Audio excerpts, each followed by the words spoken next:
박근혜 대통령에 대한 헌법재판소의 탄핵 심판 선고가 다음 달로 넘어가면서 헌재에 대한 정치권의 압박이 거세지고 있습니다. 그런 가운데 박영수 특검팀 오늘로 예정된 박근혜 대통령 대면 조사가 무산되면서 대책 마련에 골몰하는 모습입니다. 김광덕 전 한국일보 정치부장, 김현 전 민주당 의원, 윤희웅 오피니언 라이브 여론분석센터장 세 분 모셨습니다. 어서 오십시오. 네, 안녕하세요. 네, 안녕하세요. 말씀드린 대로 박근혜 대통령에 대한 특검의 대면 조사가 안개 속으로 빠져드는 형국입니다. 특검과 박 대통령 즉 날선 신경전으로 대면 조사 자체가 무산될 수 있다는 관측마저 나오고 있는데요. 먼저 바른정당 주호영 의원의 이야기 먼저 들어보십니다. 오늘 내일 정도까지 아마 대면 조사가 되지 않으면 특검 수사의 완성에 많은 어려움이 있는 걸로 알고 있습니다. 많은 국민들이 지켜보고 있고 또 일부 언론을 통해서는 억울하다고 하셨으니까 억울한 것을 밝히는 가장 좋은 방법은 특검 수사에 응해서 증거를 가지고 다투는 방법입니다. 헌재와 특검은 청와대 지원 전략과 꼼수에 휘둘리지 말고 소신껏 심판과 수사에 임해 주시길 바랍니다. 국민들이 응원하고 있습니다. 우리의 요구가 관철되지 않으면 촛불은 박 대통령뿐만 아니라 황교안 현안 대행에게도 향한다는 것을 명심하시기 바랍니다. 바른정당 주호영 의원, 많은 국민들이 지켜보고 있다. 억울함을 밝히는 길은 대면 조사다라고 얘기했습니다. 주성용 국민의당 원내대표, 헌재와 특검 흔들리지 말 것을 주문했습니다. 사실 이 상황이라고 그러면 과연 특검의 대면 조사가 이루어질 것인가 이런 궁금증이 나오고 있는데 김 의원님 보시기에는 어떤 상황으로 지금 진단하고 계시는지요? 박근혜 대통령 측이 네. 박근혜 대통령과 청와대가 아직 상황 인식이 여전히 그러니까 소추되기 전으로 가 있다라고 보여집니다. 예전에 이제 대국민 담화할 때도 녹화 방송으로 이제 사과를 했던 대통령이고요. 그리고 신년 초에 청와대 기자들한테 얘기했던 간담회. 그 이후에 이제 인터넷 방송 매체와 얘기했던 것을 쭉 돌이켜 보면 검찰 조사에 응하겠다는 것도 시간 벌기용이었고요. 지금 특검과의 이 대척점을 형성하는 것도 결국은 시간 끌기용에 지나지 않는다. 그래서 결국은 국민들의 마음을 네. 철저히 저버리고 오로지 박근혜 대통령의 심기 관리만 하고 있는 소추 의원들 대리인 측이라고 볼 수밖에 없습니다. 네. 사실 이제 박 대통령 측 일단 대면 조사 거부는 아니다 이런 입장을 밝히고 있는데 빨리 받을 생각은 없는 것 같아요. 김 의원 어떻게 전망하시는지요? 네, 일단 거부는 아니다 그러지만 오늘 일단 대면 조사는 일단 사실 무산이 됐고 거부한 셈 아닙니까? 그래서 저는 박근혜 대통령 측의 전략은 뭐냐 하면 시간 끌기 전략이다. 그래서 일단은 무슨 언론에 이걸 흘렸다 아니다 하는 거는 제가 보기에 중요한 게 본질적 사항이 아니에요. 어느 쪽에서 흘렸든 간에. 근데 이것 때문에 조사에 응하지 않는다는 것은 명분이 되지 않고 당연히 응해가지고 그 사실을 사실대로 밝히고 또 자기가 아니라고 하고 부인할 게 있으면 부인하면서 그런 식으로 일종의 법적 절차를 밟는 게 원래 또 대국민 약속 아닙니까? 예. 네, 그래서 어떻든 박근혜 대통령 측은 시간을 끌어가지고 그래야만이 여러 가지 본인이 생각하는 반전의 수들이 혹시 나올 수 있다. 예를 들어서 태극기 집회 숫자가 늘어나고 탄핵 반대하는 숫자를 좀 늘려가지고 어떻게 좀 반전의 수를 해볼까 이런 생각을 하는 모양인데 네. 어떻든 그런 전략적 고려보다는 원래 국민과의 당초 약속대로 응해가지고 하는 게 맞는 거라 보고 또 이번에 특검 수사에 응하게 되면 오늘 같은 경우 응하게 되면 사실상 특검인 수사가 네. 대통령이 정점이잖아요. 거의 마무리되면서 소위 말해서 헌재의 탄핵 심판도 좀 더 빨라지는 거 아니냐라고 하는 그런 계산도 했을 거로 보입니다. 사실 이제 박 대통령 측이나 특검 측 모두 다 이게 언론 플레이하는 것 아니냐 서로를 비난하고 있는데 여론의 입장에 봤을 때 과연 이게 유불리가 어떻게 될까요? 박근혜 대통령 측이 여론전 또는 이제 여론에 대한 기대 두 가지를 갖고 있다고 보여요. 그래서 지금 이제 말씀하신 대로 보수단체 집회 규모들이 좀 커지고 있는 측면이 있거든요. 그래서 커질 수밖에 없는 것은 이 박근혜 대통령 탄핵 기각을 바라는 모임이지만 대선과 연관되어 있기 때문에 대선에서의 어떤 보수의 결집 이런 것들을 또 도모하고자 하는 기류들도 더해지기 때문에 그 규모가 커질 수밖에 없는 상황인데 시간이 가면 규모가 더 커지게 되면 어떻든 우호적인 여론이 기류가 더 형성될 수 있을 것이라고 하는 박근혜 대통령 측의 이제 기대가 담겨 있는 것이라고 할 수 있을 것 같고 그렇지만 이것이 이제 어쨌든 그 부분에 대해서는 뭐 대통령 측에게 또 유리한 효과가 있겠습니다만 국민 전반에 있어서는 탄핵이 어쨌든 빨리 이루어지기를 결정되기를 이것에 대한 이제 피로감들도 상당히 큰 것이거든요. 그래서 빨리 되기를 바라는 그 기류가 오히려 더 강화되는 요인으로 작용할 가능성이 있습니다. 왜냐하면 대통령이 어쨌든 수차례 약속을 한 상황이고 성실히 수사에 임하겠다고 얘기한 것이고 국민과의 약속이지 않겠습니까? 그것이고 어쨌든 법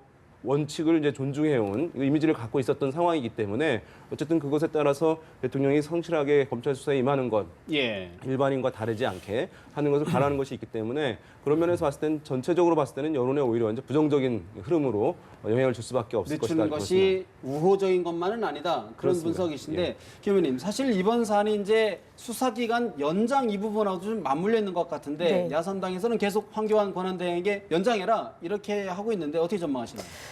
한교안 권한대행이 사실은 뭐 이제 본인이 그동안 잘해왔고 별탈 없이 이제 국정 운영을 했다라는 것을 오늘 뭐 장점으로 얘기를 하셨는데 황교안 권한대행이 법무부 장관 시절에 많은 사건 사고가 있었던 거지요. 지금 현재 박근혜 정부가 탄핵까지 이르게 된 배경에는 황교안 법무부 장관도 자유스럽지가 않는데 지금 국민의 여론, 그다음에 국민의 마음을 읽지 못하고 또다시 박근혜 대통령만 바라보면서 지금 권한대행 역할을 하고 있는 점에 대해서 일단 먼저 지적하고요. 현재까지 그 청와대의 방해로 인해서 특검이 제대로 수사하지 못하는 점을 법조인이기 때문에 더 잘 알고 계실 거라고 봅니다. 앞서 이제 한교안 법무부 장관 또 이제 권한대행의 그런 현재 같은 미온적인 태도로 임한다면 제가 볼 때는 한교안 권한대행에게도 분노의 화살이 돌아갈 수밖에 없다. 연장은 할 거라고 보십니까? 저는 뭐 안 하리라고 봅니다. 그분이 오로지 보는 것은 박근혜 대통령만 보고 있기 때문에 민심에 반하는 그런 결정을 내리지 않을까. 결국은 그런데 일각에서는요. 수사기간을 야당에서 연장하면서 탄핵 심판은 좀 앞당겨달라. 이게 좀 서로 모순된 얘기 아니냐라는 지적도 있거든요. 어떻게 보십니까? 아니죠. 모순은 아니고요. 지금 현재 애초에 기간을 잡았을 때와 사건의 규모와 그다음에 그 협조가 안 되기 때문에 도리 없이 수사 기간은 연장할 수밖에 없는데 저희가 국정조사를 할 때도 마찬가지입니다. 국회에서도요. 예를 들어서 여야 합의가 된다라면 한 달이나 두 달은 합의가 되면은 연장이 되는데 대부분 여당의 반대로 인해서 못했던 거죠. 뭐 특조위도 세월호 특조위도 그랬던 거죠.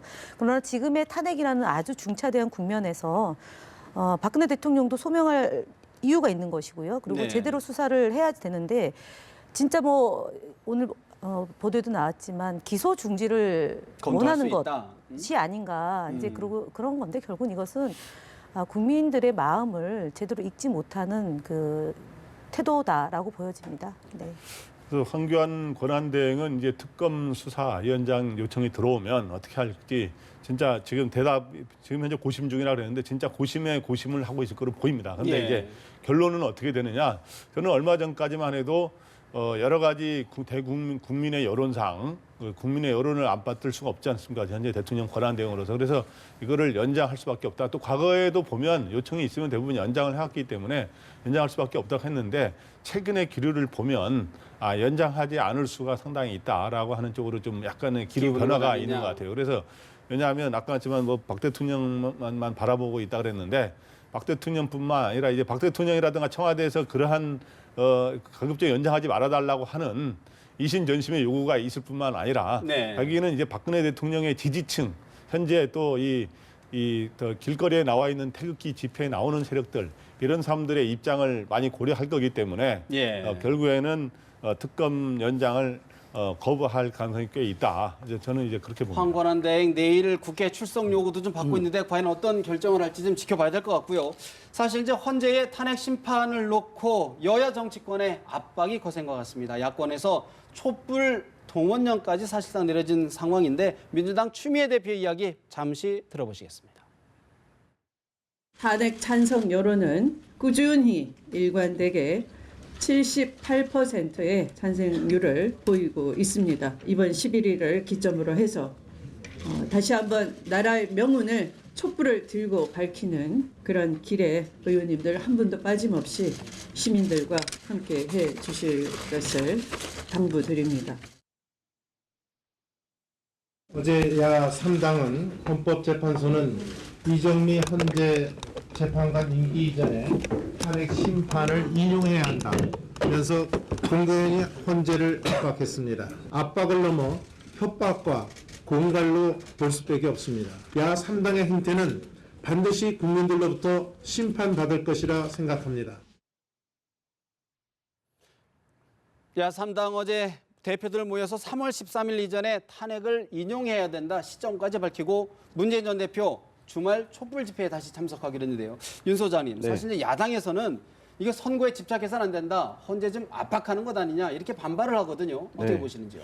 이게 이제 보면은 3월 13일이라고 하는 것이 이제 사실 헌재에서는 물론 충분하게 어쨌든 심리를 해야 되는 것이긴 한데 처음에 어쨌든 국회에서 이제 탄핵 소추 의결이 되는 상황에서 굉장히 사회가 혼란해질 수 있는 상황에서 이 3월 13일이라는 것이 어떤 이제 명시적으로 정해지지는 않았지만 암묵적으로 이 시기가 정해지게 되면서 사회의 어쨌든 이 불확실성을 일정 부분 해소하는 역할을 해왔던 것이거든요. 예. 이 3월 13일이라고 하는 날짜가 그런 면에서 이제 어쨌든 야권에서는 마지노선으로 잡고 있는 것인데 이것이 이제 지나가게 될 경우에는 여러 가지 어떤 이 기각이 될 수도 있고 불확실성이 커지기 때문에 야권에서 반발을 하는 것이라고 할 수 있는데 한편으로는 이제 이런 측면도 있을 것 같습니다. 야권 입장에서는 반기문이라고 하는 이제 여권의 또는 보수의 유력 주자가 포기를 하게 되면서 이 정권 심판과 어떤 정권 교체의 어떤 기류가 다소간 이제 유동성이 커진 측면이 있어요. 이전보다는 여전히 이제 강하게 작동하고 있는데 그러면서 어쨌든 여러 가지 후보 유권자들의 후보 선택에 대한 기준들도 다양화되고 또 보수의 결집도 이제 일어나는 부분들도 있고 한 상황인데 다시 이제 어쨌든 이런 위기감들을 명시적으로 밝히게 될 경우에는 국민들이나 범야권층에게 어쨌든 정권 교체와 심판의 기류들이 더 강화될 수 있는 측면이 있거든요. 예. 그런 이제 정치적인 측면도 일정 부분 담겨 있을 수 있다 이렇게 볼 수 있겠습니다. 김 의원님, 사실 이제 야당에서 그렇게 하는 모습들 사실 이제 조기 대선을 염두에 두고 민심을 또 이렇게 좀 부추기는 것 아니냐 일부 이런 지적도 나오거든요. 어떻게 봐야 될까요? 사실은 그 박한철 소장이 임기를 마치면서 3월 13일까지는 탄핵에 대해서 인용이든 결론을 좀 결론을 결론을 내달라. 내야 된다라고 얘기를 했고요. 지금 8명 체제인데 8명 체제 중에 박근혜 대통령이 이제 임명하신 분도 있고 새누리당이 이제 하신 분들이 있고 그래서 이분들이 뭔가 좀 이렇게 최근의 기류가 새누리당의 기류가 좀 약간 변경이 됐습니다. 그러니까 대선 주자가 나와서 탄핵이 되는 걸 반대하는 발언도 있고요. 네. 그다음에 헌재 결정에 승복해야 된다라고 얘기하는 것도 있고 믿었던 국민들이 볼 때는 좀 어수선하고 불안해지는 상황이 발생하고 있는 거죠. 그리고 헌재 결정까지는 적어도 야당이 지켜보자라는 걸로 좀 이렇게 분위기를 좀 차분히 가져간 건데 이런 어수선한 분위기를 계속 방치하는 것은 또한 정치인으로서의 책무가 아니다라는 얘기가 있는 거죠. 그래서 지금 그러니까 시중에서는 네. 사실은 많은 경제가 어렵다는 것이 실제로 이 탄핵이 인용되고 그러니까 몇 주째 계속 지속되면서 일손을 놓고 있는 분들이 많아요. 굉장히 네. 그렇고 그다음에 이제 공무원들조차도 상황이 어떻게 될지 모르니까 사실은 좀 갈팡질팡하는 게 탄핵은 있거든요. 가결이고요. 예. 그래서 결국은 그 국정을 안정적으로 가기 위해서라도 탄핵 결정이 그러니까 3월 13일 인원이 더 줄기 전에 내려져야 된다라는 거고 그 여론을 정치권에서 외면할 수 없기 때문에 이번 11일 날 그러니까 적극적으로 촛불 집회에 참여하자라는 거고요. 그다음에 문 대표의 경우 문재인 후보의 경우도 사실 이렇게 전국에 이제 촛불 집회가 있을 때 이제 지역으로 내려갔던 경우가 있고 당의 집회에 결합되기보다는 좀 별도로 움직였던 측면이 있습니다. 근데 이번에는 11일 날은 당과 네. 대선 후보들이 함께 집회에 참여해서 좀 불안해하는 국민들에게 그 탄핵이 제대로 그러니까 인용될 수 있도록 하는 그런 이제 여론을 네. 형성하기 위해서 당이 결정한 오히려 겁니다. 불안해하는 민심을 달래기 네. 위해서 촛불 집회를 열어야 된다 그런 네. 취지인데 김 부장님 어떤 시각으로 보시는지요? 근데 야권에서 어떻든 3월 13일 전에 결정해라가 이제 인용해라 이런 건데 이렇게 이야기하는 거는 어떤 이 전국에 관련한 어떤 일말의 위협감 같은 게 작용한 거죠. 그런데 이제 또 이게 국정의 이 불안 대통령이 이러한 직무 정지된 이런 공백 상태가 너무 길어지면 안 된다라고 하는 충정이 또 담겨 있지만 여러 가지 정치적 이해관계가 또 있는 것 같아요. 또 예. 하나 뭐냐면 3월 13일을 넘기게 되면 진짜 6개월 이내에 결정하게 되기 때문에 6개월 이내도 그것도 뭐 강제 규정인지 훈시 규정인지 좀 애매해요. 권고 그래서, 규정이죠. 예, 그래서 언제까지 결정이 늦어질지도 모르는 상황이 될 수 있고 또 헌법재판관이 7명으로 줄어들게 되면 2명만 반대해도 기각이 되는 거 아닙니까? 그런 거에 대한 일말의 우려가 있는 것이고요. 또 하나는 이 조기 대선에 이미 현재 흐름이 크게 잡혔었기 때문에 예. 이 조기 대선의 흐름으로 가야 현재 지금 문재인 반기문 전 총장 사퇴 불출마 선언 이후에 문재인 대세론이 지금 형성되고 있지 않습니까? 어찌 보면 일강 독주 현상인데 이런 것들이 대세론이 또 너무 길어지면 여러 변수들이 생기거든요. 예. 뭐 장애물도 생기고 여러 도전하는 움직임들도 생기고 또 실수도 나올 수가 있는 거고 그렇기 때문에 가급적. 여러 가급적 3월 13일 이전에 해서 4월 말 5월 초에 조기 대선은 치르는 게 여러 가지로 정치적인 유불리상으로도 그렇다고 보는데 예. 어떤 저는 뭐 여야 정치권이 뭐 의견은 낼 수 있다고 봅니다만은 헌재에 대해서 언제까지 해라. 그다음에 이거를 인용해라. 그다음에 뭐 기각해라. 이렇게 의견을 강하게 표명하는 거는 그렇게 바람직하지 바람직하다고 않다. 보지는 않습니다. 근데 여권 입장에서도 가급적이면 이제 탄핵을 좀 늦춰서 좀 시간을 좀 벌어보자, 재충전을 하자 이런 어떤 의도가 좀 당연히 있죠. 지금 현재 박 대통령 측하고 좀 새누리당 같은 경우는 완전히 어찌 보면 상식에 어긋날 정도로 특히 박 대통령 측의 움직임을 보면 시간 끄기 전략이 눈에 띄게 보이지 않습니까? 그렇기 때문에 원래 박 대통령 측은 이런 걸 노렸던 것 같아요. 헌법재판관의 2, 3명의 반대를 이끌어내려면 네. 기본적으로 그거에 윤민 여론이 일부 따라줘야 되거든요. 네, 그래서 네. 이제 그쪽에서 원래 나왔던 이야기가 태극기 집회에 참석하는 사람이 촛불 집회보다 최소한 비슷하거나 많아져야 되고 근데 그 탄핵 반대하는 여론이 한 30% 가까이 돼야 돼. 뭔가 상황 변화가 생길 수 있다는데 제가 보기에 지금 탄핵 반대 여론이 한 15% 선에서 계속 머물고 있는 거는 이런 네. 식으로 계속 그 어떤 상식에 어긋난 고집을 피우고 계속 명분 없는 이런 거부를 하다 보니까 예. 이 탄핵 반대 여론이 전혀 더 이상 늘어나지 않는 것 아니냐? 길거리에 오는 사람이야 뭐 더 뭐 여러 가지 동원이라도 하면 늘어날 수는 있지만 그게 네. 잘 변하지 않는 것 같습니다. 사실 그것 때문에 그럴까요? 요즘 친박계 의원들이 태극기 집회 관련해서 이제 본격적으로 목소리를 내는 모습인데 어떤 목소리인지 먼저 윤상현 의원의 이야기부터 들어보시고 추가로 질문드리겠습니다. 탄핵안 처리를 막지 못하고 이 상황까지 오게 된 것에 대해서 죄송스럽고 또 송구스럽다는 말씀을 드립니다. 차디찬 아스팔트 위에서 목소리를 외쳐대는 애국 시민들을 보면서 대한민국이 살아있다라는 것을 많이 절감을 하고 있습니다. 12월 9일 날 국회에서 처리된 탄핵, 졸속 탄핵이었습니다.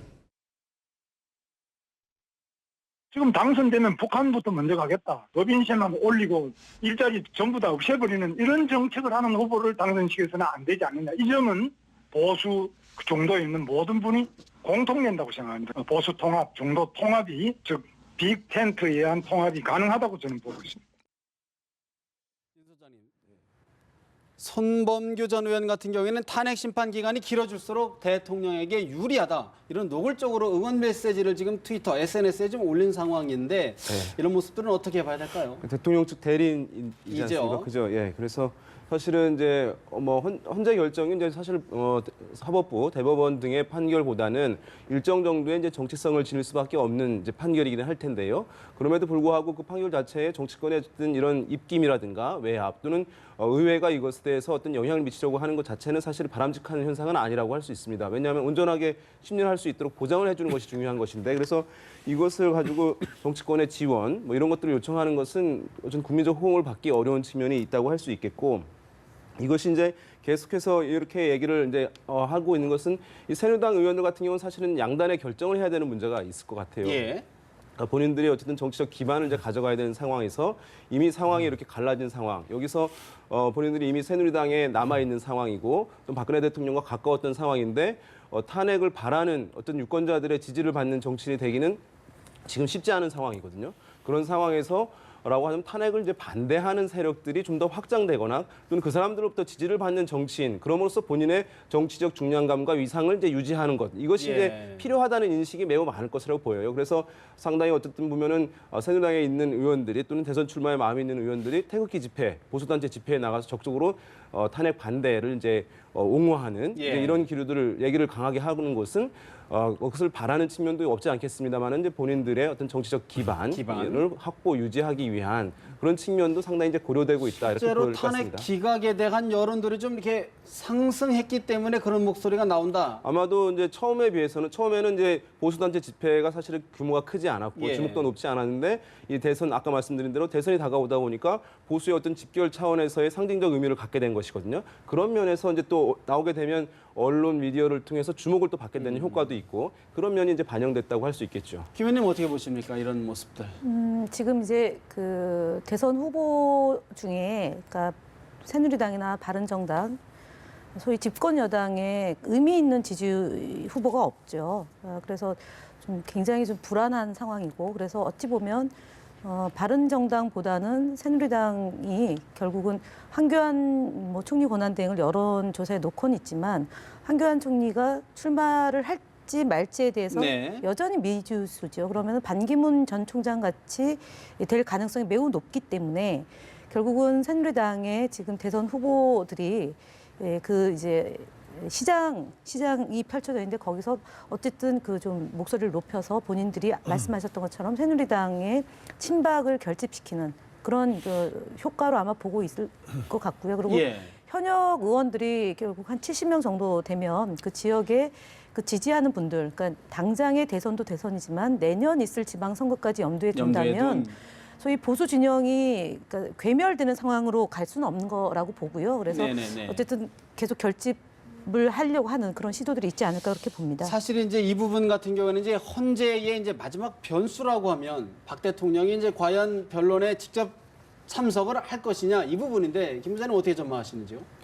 네, 그래서 그거가 이제 3월 13일 이전에 판결이 나느냐 안 나느냐의 한 변수가 될 수가 있죠. 현재까지 얼마 전에 증인 채택을 한 게 2월 22일까지 잡지 않았습니까? 2월 20일 최순실 씨와 안종범 전 수석을 잡았는데 이때까지 정상적으로 이루어지면 이게 이 증인 신문이 끝나면 약 2주가량의 평의와 평결이 이루어져요. 그러면 약 2주 뒤에 보통 판결이 나오기 때문에 그러면 3월 13일 이전에 2월 말까지의 지금 소위 선고는 어려워졌고 3월 초나 이 정도에 이제 결정이 이루어지지 않겠느냐 이렇게 보고 있는데 만에 하나 여기에도 변수가 하나 있습니다. 그래서 그래서 혹시 3월 13일 이전에 안 되는 게 아니냐는 야당의 우려가 나오게 된 건데 그 변수는 세 가지가 되는데 하나는 대통령이 막판에 가서 내가 직접 가서 참석해서 내가 그 증인 나도를 참석하겠다. 이러면 그 거부하기가 그렇잖아요. 당사자가 이제 밝히겠다는데. 일단 필수 절차는 아니라는 거 아니에요? 예, 필수 절차는 아닌데 그전에 노무현 전 대통령 때는 직접 나서서 그렇게 하지 않았습니다. 그런데 이제 또 하나의 또 변수는 원래 예정된 증인이 계속 불출석하면 그걸 추가로 날짜를 또 다른 날짜를 잡느냐. 근데 오늘 아마 헌법재판소에서는 그 부분을 한번 정리를 한다 그러는데 또 하나는 변호인단이 지금은 아마 사퇴 전략을 안 펼 겁니다. 근데 막판에 가서 집단 사퇴 전략을 펴면서 그거를 시간 끌기 전략으로 활용할 경우에 어떤 3월 13일을 혹시 넘기려고 하는 이런 전략을 펼 가능성도 있어서 어쨌든 대통령이 실제 지금 증언을 하느냐 안 하느냐도 중요하지만 이게 이제 소위 3월 13일 전에 결정이 되느냐 안 되느냐와 연관되기 때문에 굉장히 하여튼 관심이 되고 있는 거죠. 탄핵 심판에 대통령의 대리인단이 사실 변호를 그만둔다 이런 모습도 좀 바람직한 모습은 아닌 것 같은데 좀 지켜봐야 될 것 같고 오늘 리얼미터 여론조사 결과를 보니까 문재인 전 대표 일강 구도가 요지부동입니다. 눈에 띄는 건 황교안 권한대행과 안희정 충남지사가 15%대로 올라와 있는데 지금 보시면 문재인 전 민주당 대표가 33.2%, 황교안 권한대행, 안희정 충남지사 15%로 나왔어요. 윤 소장님, 이런 여론 어느 정도까지 유지가 될까요? 어떻게 전망하시는지? 지금은 전반적으로 보수 정권이 두 번 이어졌고 그리고 어쨌든 그래서 보수 정치 세력에 대한 국민들이 이제 평가 단계에 국면에 진입을 해 있다고 할 수 있어요. 과거에는 어쨌든 보수 진보 의 구분에 있어서 김대중 정부, 노무현 정부, 진보 정치 세력에 대한 평가가 굉장히 이제 냉정하게 이루어져 왔었거든요. 예. 그것이 이제 보수 정치 세력이 두 번 오면서 지금 이제 약간 형국이 바뀐 상황인데 그런 상황에다가 보수 정권 하에서 이 최순실 게이트라고 하는 전무후무한 사건이 벌어지게 되면서 이 보수층 자체가 협소해졌다고 할 수 있습니다. 그러니까 일부는 이탈하고 일부는 유보하고 있을 텐데 그 보수층 자체가 줄어든 상황이니까 지금 이제 나오는데 보시면 아시겠습니다만은 황교안 대통령 권한대행이 이제 15%를 넘긴 했습니다만은 예. 보수에 있는 후보들이 사실 유미한 지지를 얻는 경우는 많지 않거든요. 다 합한다 하더라도 20%좀 20%. 넘는 예. 약간 넘는 수준이거든요. 그런 것은 과거에 우리가 새누리당 정당 지지율이 40% 넘는 것들을 오랫동안 봐왔거든요. 그것에 비하면 절반 수준에 지금 떨어져 있는 것이라고 할 수 있거든요. 예. 이것이 이제 단기간에 복원되기가 쉽지 않은 것이거든요. 그런 면에서 어쨌든 보수 진영의 어쨌든 이 선전 이것들이 상당히 제약될 수밖에 없는 상황이라고 할 수 있겠고, 그래서 야권 같은 경우는 어쨌든 후보들이 굉장히 많은 지지를 받고 있는 상황인데요. 지금 예. 현재 문재인 전 대표가 높은 지지로 나오고 있는 것은 아까 말씀드린 정권 심판, 정권 교체 이 기류가 매우 강한데 그것이 강하게 될 경우에는 제1야당이 사실 프리미엄을 얻게 되고 또 거기에서 박근혜 대통령과 대립각을 세웠던 이미지를 획득한 문재인 전 대표가 수혜를 가장 얻을 수밖에 없는 예. 유리한 프레임과 환경이에요. 그런 면에서 봤을 때 지금 이제 여러 가지 도전에도 불구하고 독보적인 우위를 유지하고 있는 이유가 있고 최근에 이 위기론 탄핵 위기론, 헌재 위기론까지 불거지면서 약간 더 상승한 측면이 있다고 오히려 하겠습니다. 더 상승했다. 지지층이 모이고 있는 것 아니냐. 네. 양자, 삼자 대결에서도 모두 위를 차지하는 모습인데 김 의원님 어떤 여론으로 풀이하고 계시는지요? 앞서 말씀하셨던 바대로 정권 교체에 대한 열망이 그 어느 때보다도 높고요. 사실은 뭐 이전에도 많이 얘기했지만 박근혜 대통령을 지지했던 분들조차도 실망과 좌절을 겪고 있는 거죠. 예. 그래서 지금 이제 문재인 후보는 지난 2012년도에 이제 3% 정도 내외로 이제 애석하게 예, 졌고요. 예, 예. 그다음에 그 4년이란 기간 동안에 굉장히 많은 이제 뭐 당대표도 하고 총선도 치르고요.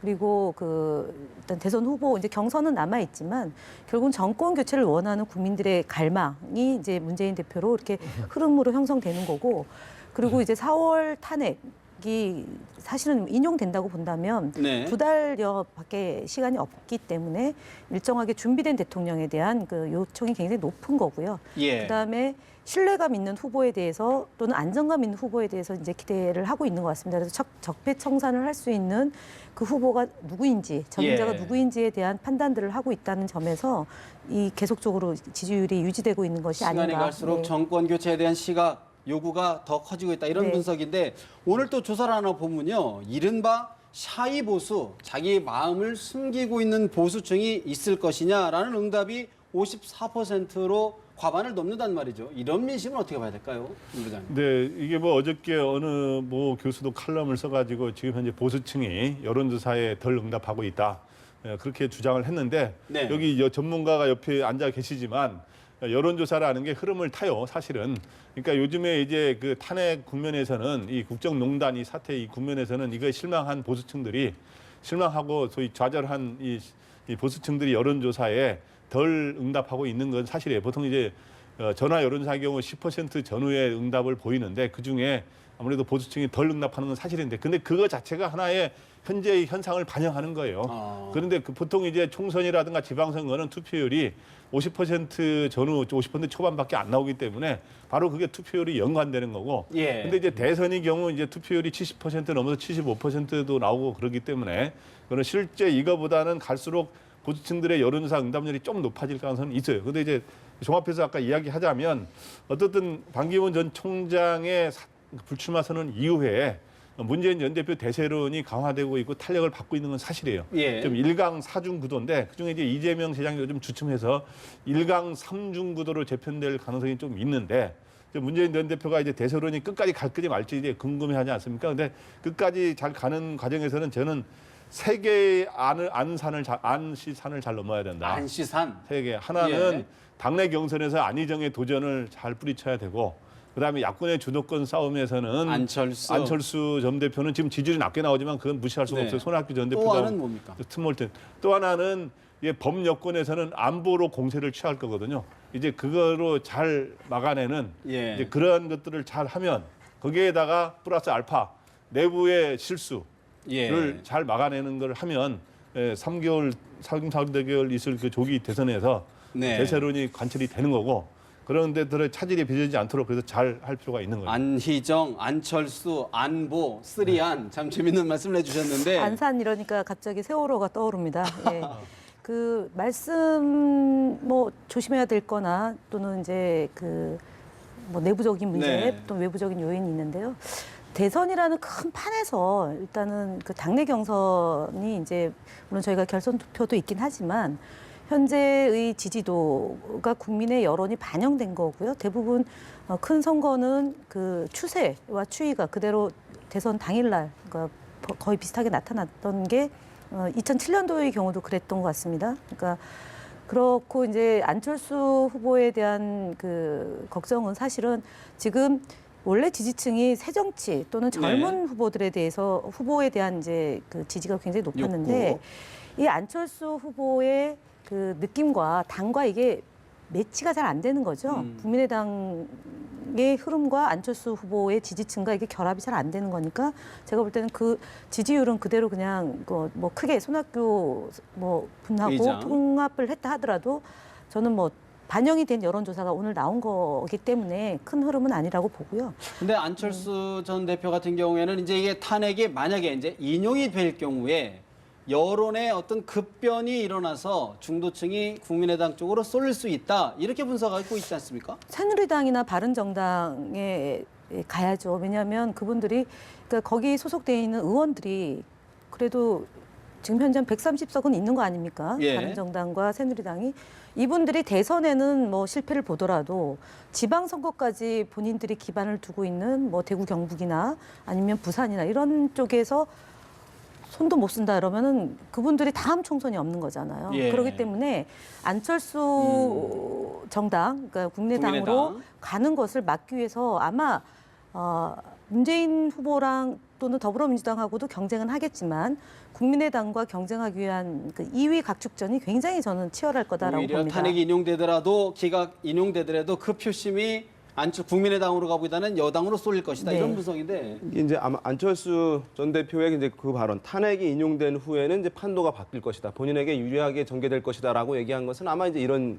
얘기일 것입니다. 뭐냐면 탄핵이 되게 되면 아까 정권 교체와 정권 심판 기류가 매우 강하다고 했잖아요. 그 탄핵이 인용되면 정권 심판이 어느 정도 이루어졌다라고 하는 인식이 형성될 수가 있는 것이거든요. 그러니까 정권 심판론 예봉이 날카로움이 약간 무뎌질 가능성이 있어요. 긴장도가 약간 느슨해질 수 있거든요. 그렇게 되면 이제 후보를 선택하는 기준이 좀 변화가 된다거나 어떤 지금 많이 작동하고 있는 정권 교체 이 프레임 자체가 새로운 선거 프레임이 어쨌든 반영될 형성될 수 여지가 커지는 것이 기회가 생기는 것이거든요. 그런 면에서 보면은 이제 국민의당이라든가 안철수 전 대표 입장에서는 그것을 기회로 삼아서 뭐 이제 민주당과 아니면 또 문재인 전 대표와의 대립각을 세움으로써 새로운 이제 프레임을 형성하게 되면 본인들에게 기회가 생길 것이다. 왜냐하면 보수 진영에서는 후보를 낸다 하더라도 지금 보수층 자체가 줄어들어 있기 때문에 유의미한 지지를 받기 힘들 것이다. 그럼 그 지지까지 본인들이 모으게 되면 문재인 전 대표든 아니면 민주당의 제1주자와 경쟁 구도를 만들 수 있을 것이라고 하는 기대가 이 발언에 이제 깔려 있는 것이라고 봅니다. 여기에는 어쨌든 그럴 가능성도 일정 부분 있는 것이고 그것을 하려면 또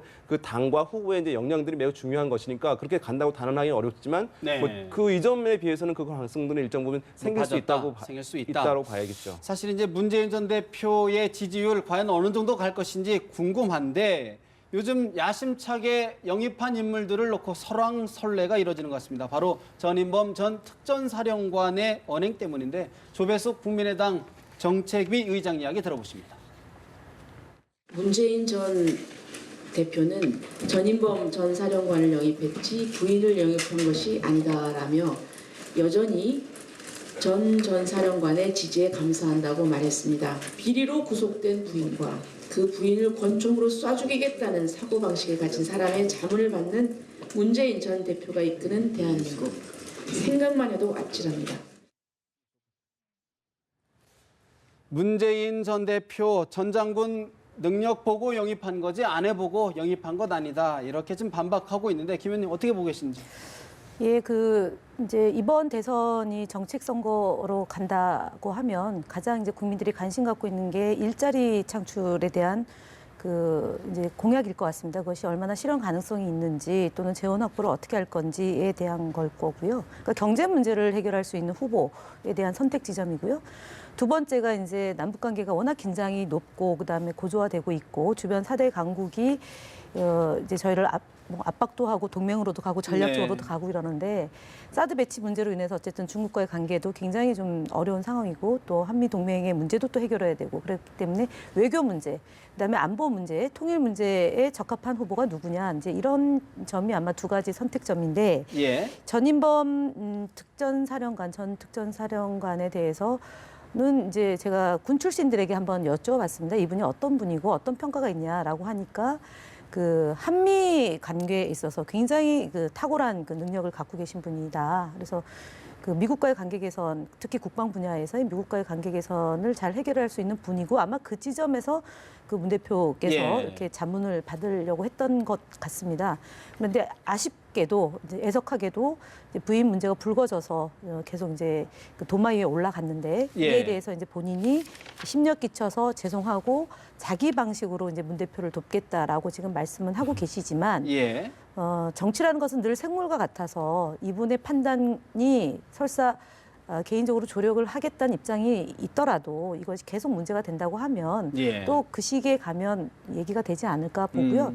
저는 개인적으로는 어쨌든 이 최순실 파동이 벌어진 것도 이화여대에서 벌어졌던 이 학생들의 분노이거든요. 근데 이제 부인의 이것과 별개라고 하지만 국민 감정과 정서가 있기 때문에 그것이 반영되지 않을까 저는 봅니다. 전인범 장군의 이야기를 어떤 결단을 해달라 이런 취지로 들리는데 아니요, 그런 건 아니고요. 네. 한마디만 그렇게 이야기하자면 원래 전인범 사령관을 영입한 의도는 좋은 의도에서 영입한 것 같아요. 좋은 사람인 줄 알고 안보에 대한 우려를 싣고 그다음에 한미 관계 이런 가지 고려해서 영입했을 텐데 이제 이번에 그 부인 성신여대 총장이 이제 이렇게 구속되는 상황에서 이 표현한 거, 내가 비리가 있다면 내가 권총을 쏘겠다 이런 거는 말로 옮기기도 좀 그런데 그걸 보면서 근데 이 사람이 굉장히 독특하고 소신이 강하고 그래서 엇갈린 양쪽에 두 갈래의 평가가 나오더라고요. 보니까 그 전에 군대 있을 때 보면 제대하는 병사들한테 장군의 경례를 그동안 수고해서 경례를 받고 가라. 뭐 이런 말은 굉장히 좋은 거로 이제 소개도 되고 그랬는데 근데 이제 이런 권총 이런 이야기는 군인으로 표현하니까 글로 이렇게 썼다는 건 어울리지 않은 것 같아요. 그래서 어떻든 영입은 했지만 이제 곧 이제 만약에 문재인 전 대통령이 관철이 돼서 당선될 경우 곧 정부가 구성되지 않습니까? 그런 경우에 이제 이런 것들이 검증이 돼서 이런 중요한 의사결정을 맡는 자리에는 어울리지 않는 게 아닌가. 아까 말씀하셨던 마지막 세 번째 산, 안보의 산 중에 하나가 될 것 같은데 사실 어제 문재인 전 대표가 경선 총괄 선대본부장으로 임명한 송영길 의원 여러 가지 공공부문 일자리, 비선 실세 등등 이야기를 놓고 좀 마찰이 있는 것 같아요. 송영길 의원을 우리 취재기자가 직접 만나봤는데 잠시 들어보실까요? 동장군이 기승을 부리고 있습니다만 이곳 여의도에서는 열기를 느낄 수가 있습니다. 바로 조기 대선 전국의 열기가 뜨겁게 달아오르고 있기 때문인데요. 오늘은 민주당 문재인 전 대표 캠프의 총괄 본부장으로 새롭게 합류하게 된 송영길 의원 만나봐서 얘기 나눠보도록 하겠습니다. 안녕하십니까? 네, 안녕하십니까? 의원님, 일단은 굉장히 중책을 맡게 되셨습니다. 네. 그런 점에서 볼 때 사실상 선거 사령탑이다 이렇게 좀 볼 수가 있을 것 같거든요. 그 수락하신 이유 그리고 문 전 대표가 삼고 초려를 하면서까지도 영입을 하고 공을 들였다고 들었는데 그렇게까지 한 이유 어디 있다고 보십니까? 아시다시피 지금이 비상시국입니다. 사상 요리가 없는 국정농단 사태로 인해서 탄핵이 발생하게 됐고 탄핵이 곧 인용된다면 조기 대선을 해야 됩니다.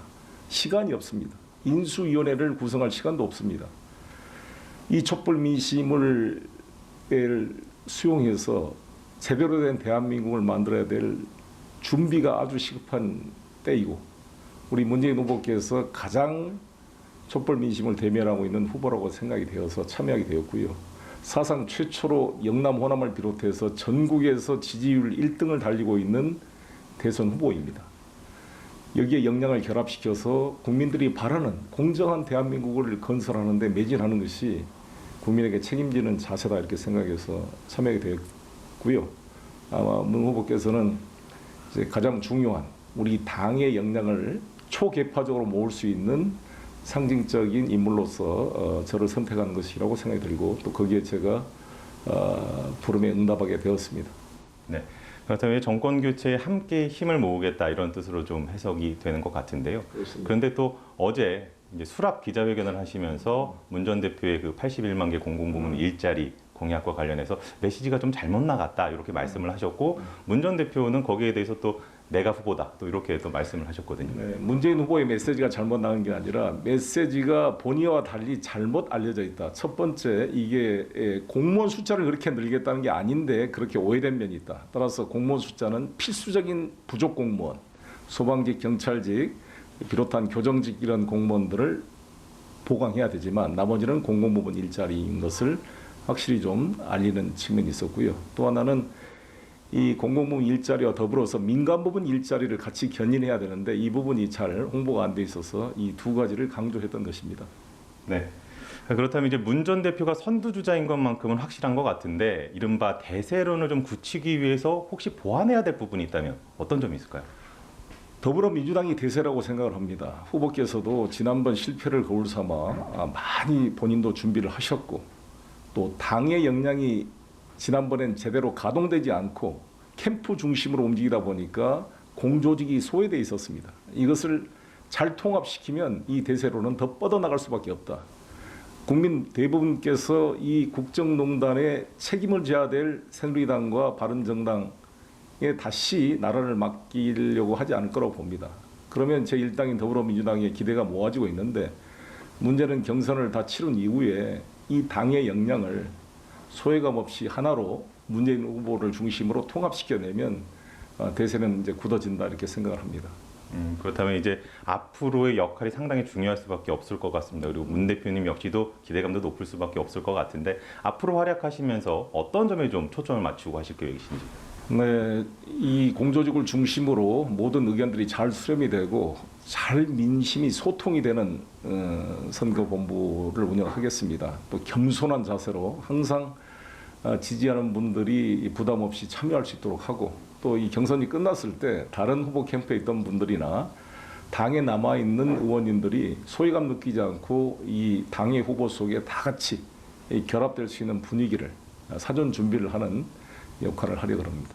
네, 오늘 말씀 감사합니다. 앞으로도 종횡무진 활약 기대하겠습니다. 네, 감사합니다. 네, 오늘은 송영길 의원 만나봤습니다. 현장 인터뷰였습니다. 송영길 문재인 전 대표 경선 총괄 선대본부장 논란 이견 없다라고 말씀을 하셨는데 사실 이번 대선에 또 다른 다크호스 하나 짚어봐야 될 것 같습니다. 안희정 충남지사 최근 김종인 전 대표와의 연대설 이야기가 나오는데 일단 안 지사는 부인하고 나섰습니다. 먼저 들어보시겠습니다. 김종인 대표와 그 경제 정책 관련해서 전권을 드리겠다 도와주십사 부탁 요청하셨다는 사실이 아닙니다. 자체가 사실이 아닙니다. 네, 그런 만남의 사실이 없습니다. 이미 설 전에 만났었고 종종 만나 뵙는 과정이고 개헌과 경제 민주화나 많은 과제들에 대해서 뵐 때마다 좋은 말씀을 들었던 정도입니다. 안희정 충남지사 사실 자체가 아니다. 여러 기회에 많은 과제에 대해 좋은 말씀을 듣고 있다. 이렇게 정리를 했는데 김 의원님 어떻게 보십니까? 사실 오늘 김종인 전 대표 대전에 내려가서 대전 지역 언론사 사장들과 만찬을 한다고 그래요. 여러 해석들이 나오고 있는데 김종인 비대위원장께서 그동안 이제 비대위원장 시절에도 그랬고 그 이후에도 보면 거침없이 얘기하시는 스타일이시죠. 그러니까 모든 정치인, 그러니까 유력 주자들한테 다 한 말씀 하셨고 그 말씀 중에 제 기억에 칭찬받은 대선 주자는 거의 없었던 것 같아요. 그래서 이제 한간에서는 혹시 본인이 하려고 하는 거 아니냐라는 그런 이제 추측이 있었는데 두 번째는 이제 주변의 얘기는 다 사실이 아니다. 내가 하지 않은 말은 다 사실이 아니다라고 얘기를 했고요. 네. 그리고 이제 17일에서 19일까지 이제 독일 다녀오신 뒤에 거취에 대해서 이제 밝히겠다고 했는데 일단은 안희정 그 후보가 직접 뭐 그런 사실이 아니다고 했으니까 아닌 것으로 저는 뭐 보면 될 것 같고요.